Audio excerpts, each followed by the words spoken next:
สบายดีขอโทษเจอมาคำหน่อยนึงวันนี้อาจจะมาเหตุกิจกรรมวิชา OS เนาะก่อนอื่นเข้ามาเซน OS แล้วบัดนี้เราจะมาเหตุข้อที่หนึ่งสร้าง user ในหันอาจารย์บอกว่าให้สร้าง user หนึ่งใช้พาสเวิร์ดแล้วก็ user 2แล้วก็ใช้พาสเวิร์ดเนาะมาลองเหตุกันเลยคำสั่งสั่ง user คือ user add ถ้าจะสั่งอยู่นอกก็ได้หรือจะสั่งอยู่อัน home ก็ได้เนี่ยสั่งอยู่นอกนี่เนาะ user add แล้วก็ใส่ชื่อ user จากนั้นตามด้วย password wd แล้วก็ใส่ชื่อ user นี่ enter แล้วก็ใส่กด password เสร็จเลยเนาะมันจะบอโซ่ตัวเลขออกมาแต่ว่ามันก็เก็บค่าได้กันในนี้คอยจะใส่1/8 enter โอเคเราลองเข้า cd home มึงเนาะมีบอกกดสอบโอเคเราได้ user 1มาแล้วมาใส่ user ที่2กันเลยใช้คำสั่งเก่าเนาะ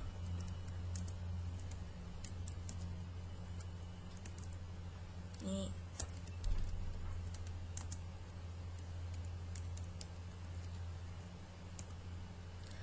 ส่วนพาสเวิร์ดเขาอยากใส่ซ้ำกันก็ได้เนาะไม่มีปัญหาขอจะใส่เป็น1/8คือเก่าโอเคกดสอบเบิงจะได้แล้วเนาะ user 1 user 2ถ้าเขาต้องการเปลี่ยนให้ user 1หรือ user 2นี่กลายเป็น user ธรรมดาแบบใด user ธรรมดา user ธรรมดาคือในทางหน้ามันจะบ่มีชาร์ปเนาะมันจะบ่เป็นสี่เหลี่ยมแต่มันจะเป็นสัญลักษณ์ดอลลาร์แทนแมนใช้คำสั่ง su ตามด้วยสื่อของ user ที่อยากเปลี่ยนให้มันเป็นเนาะนี่จะเปลี่ยนให้เป็น user 1ให้ user 1เป็น user ผู้ใช้ธรรมดา enter เนาะจากชาร์ปมันจะเป็นสัญลักษณ์ดอลลาร์ทันทีถ้าจะเปลี่ยนขึ้นกับมีแต่ su แล้ว enter แล้วก็ใส่พาสเวิร์ดของroot ธรรมดานี่จะเป็น1/6เนาะของข่อยเนาะที่เคยตั้งไว้ต่อมาเรามาสั่งโฟลเดอร์ในช่องของ html กะคือเราออกจากโฮมก่อนเนาะแล้ว cd ใหม่ยังวาง/กด v แท็บเอาเนาะเพื่อบ่เป็นการเสียเวลา html enter เลยนี่จากนั้นมาสั่งใน directory หรือว่าโฟลเดอร์เนาะใส่คำสั่ง mkdir เนี่ยวางตามด้วยสื่อของโฟลเดอร์นี่ขอจะเขียนสื่อโฟลเดอร์ว่า new folder เนาะ enter เบิงแล้วลอง ls เบิงเนาะนี่มันจะคืนให้ว่า new folder แต่เก่ามันจะบ่มีอย่างเนาะถ้าต้องการลบคือใช้คำสั่ง rm-r ตามด้วยชื่อของโฟลเดอร์ที่อยากลบแล้ว enter เขียนไม่ถูกว่ะโอเคลองออกจากตัวนี้ก่อนก็ได้วะเดี๋ยวอาจจะลืมไปตัวหนึ่งเนาะอาจจะเป็น rf แล้ว new folder ลองเบิ่งอันนี้เบิ่งอะไรนึงโอเคเป็น rf เนาะลอง ls เบิ่งนี่มันบ่ขึ้นมาเพราะว่าเขาลืมไปแล้วสั่งใหม่ mkdir ต่อไปจะใส่ว่า folder underscore bit นี่เนาะได้ละโฟลเดอร์นี้ออกจากนี่ปึ๊บแล้วมาเข้า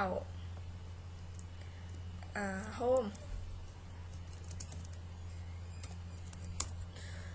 ในนี้ขอต่อมาอาจารย์แมนให้สร้างอย่างไฟล์มันบ่เหมือนกันให้สร้างแล้วไปแล้วขอ1ก็ขอ2เนาะขอ1ขอ2ขอ3ตอนนี้เรากำลังเห็นขอ3อยู่เด้จากนั้นแม่เฮามาเข้าโฮมแล้วเฮามาสร้างไฟล์ที่มีชื่อว่า test 1 test 2 test 3อยู่ที่โฮมเนาะคำสั่งสร้างไฟล์ man touch tuch ถูกปะ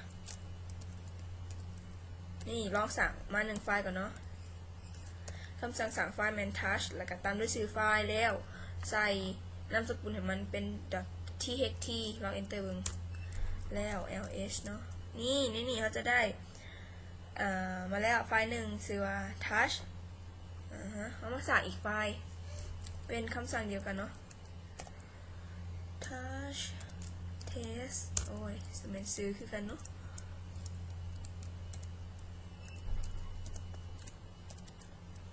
โอเคได้มาละ2ไฟล์คำสั่ง3ไฟล์อื่นๆกับ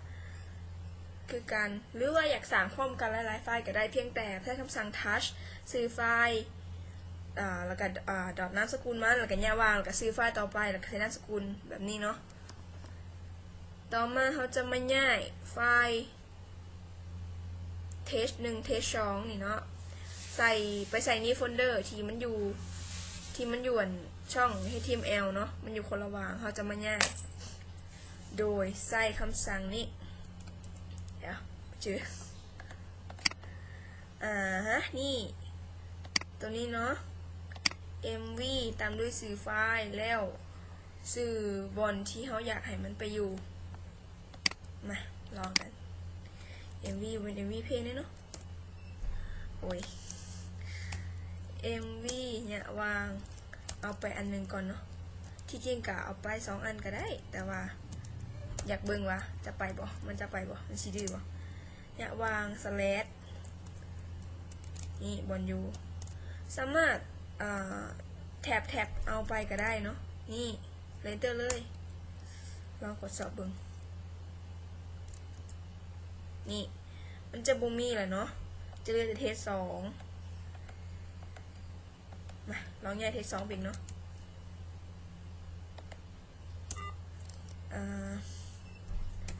mv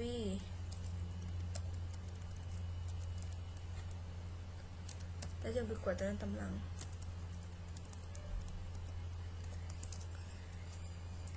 ตัวนี้แท็บมาจึงโมเสียเวลา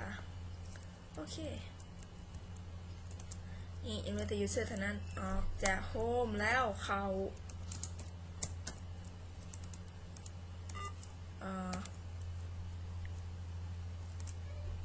ยุ่มมาเขามามาฮอดโฟลเดอร์ bit เลยเนาะและ ls เบิ่งคือเก่านี่จะเห็นทั้ง2อันนี้ไฟล์นี้มาอยู่เลยเนาะแล้วถ้าเขาอยากลื้อไฟล์กรณีเขาอยากลื้อไฟล์1สมมติว่าอยากลื้อไฟล์เทส2ออกใช้คำสั่งยังใช้คำสั่ง rm คือเก่าแต่ขีด f หมายถึงไฟล์นะตามด้วยสื่อของไฟล์ที่อยากลื้อนี่จะลื้อแต่ไฟล์2ก็คือ test2.txt แล้วก็ enter เลยกดจับเบิงจะลื้อแต่ test 1เท่านั้นแต่ถ้าเขาอยากลบเบิร์ด directory หรือว่าอยากลบเบิร์ดโฟลเดอร์ก็คือคำสั่งเมื่อกี้นี่เนาะ mv rm เนาะขอโทษโดยเขาจะถอยออกมาจากมันซะก่อนเพราะว่าเขาอยู่ในมันแหละเชื่อจังไหนเขาอยู่ในตัวมันเขาลึกมันบ่ได้เนาะออกบ่ได้cd เดียวแล้วกันได้ปะลึกอยู่นอกเราลึกอยู่นอกเนาะ rm ขีด rf ตามด้วยสื่อโฟลเดอร์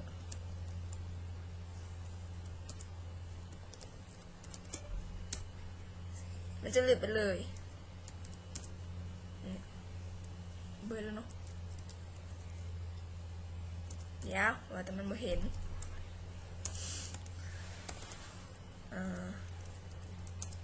โอ้ยยังอยู่ได้เขาต้องเข้า html เนาะเขาบ่สามารถหลุดอยู่นอกได้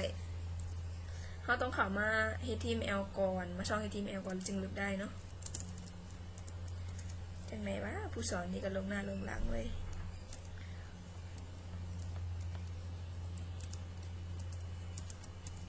เขียนซื้อถือปะเนาะโอเคลืมได้แล้วเดี๋ยวเขาจีว่าเพิ่มคำสั่งทั้งหมดเอาไว้ในWord ให้น้องได้สิเปิดให้เบิ่งอีกรอบหนึ่งนี่คือเขาลบโฟลเดอร์แล้วมีคำสั่งลบโฟลเดอร์ลบไฟล์เนาะ repository ต่อมาเป็นถ้าสมมุติว่าเขาอยากลบ user ให้จังได้ลบ user ในนี่เนาะใน home เขาจะมี user 1 user 2ถ้าเขาอยากลบก็คือใช้คำสั่ง user del มันมีกรณีบางเครื่องกับลึกบ่ได้เนาะใช้ user del บางเครื่องกับลึกได้อันนี้ก็ยังบ่ฮู้มันสาเหตุมันเกิดจากหยังแต่ว่าเขาจะลองลึกมันก่อนถ้าลึกบ่ได้จะมีอีกคำสั่งหนึ่งที่มันแบบใกล้ตัวสุดๆเขาเคยใส่มันอยู่นี่แหละ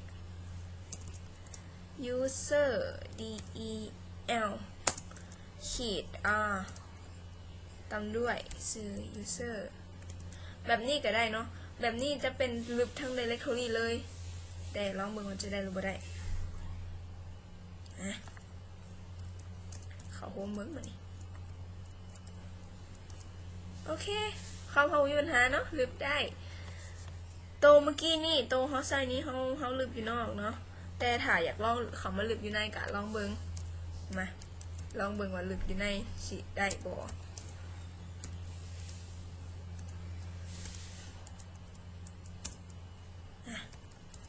โอเคได้คือกันเนาะถ้าในกรณีที่ว่าใช้คำสั่ง user del แล้วมันบ่ลึกให้ใช้คำสั่งนี้ลึกได้คือกันเนาะเพียงแต่เปลี่ยนจากชื่อของโฟลเดอร์ให้ไปเป็นชื่อของ user ที่เขาอยากลึกเท่านั้นเองสำหรับกิจกรรมของอาจารย์กะเมื่อเพียงเท่านี้เนาะแต่ว่าถ้าหน้าจอมันถูกเขากะใช้คำสั่ง clear เอาเนาะเนี่ยตัวนี้เป็นคำสั่งเสริมเด้อเอาให้สำหรับคำสั่งของกับมุทนี่เดี๋ยวเขาจะให้เบิงคำสั่งที่เคยโฮมไว้เนาะจะเป็นแบบนี้นี่การใส่ user การใส่ password การเปลี่ยนให้เป็น user ธรรมดาการลบ user การสั่งโฟลเดอร์ในช่องให้ทีม L หั่นนี่เนาะคำสั่งพวกนี้ที่จริงขอได้ปิ้นเป็นเจียงมาแล้วแหละแต่ว่ายังบ่ได้ย้ายให้ถ้าเขาอยากได้กะสามารถไปเอาน้ำขอได้เนาะมืออื่นอยู่คอมหนึ่งโอเคหรือว่าจะโทรมาถามทาง WhatsApp ก็ได้สำหรับการสอนเฮากะจบเพียงเท่านี้ขอบใจหมู่เพื่อนที่ติดตามเบิ่งเด้อและกะถามว่าเข้าใจจะได้กะสามารถถามส่งมาถามส่วนตัวก็ได้เนาะโอเค